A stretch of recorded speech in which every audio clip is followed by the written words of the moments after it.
In this video, I am going to show you how to fix the Discord update failed loop. So I will show you simple solutions that can fix this issue.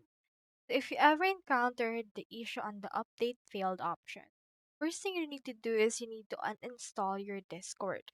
Head over right here to your actual Windows option and then search for Discord right here and then head over and then uninstall it.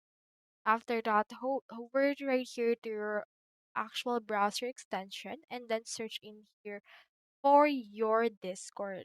Search in here for Discord download. So it just makes sense to install it. So head over and click on the first link right here. Now, once you have done that, just scroll down and you can see options for download for Mac.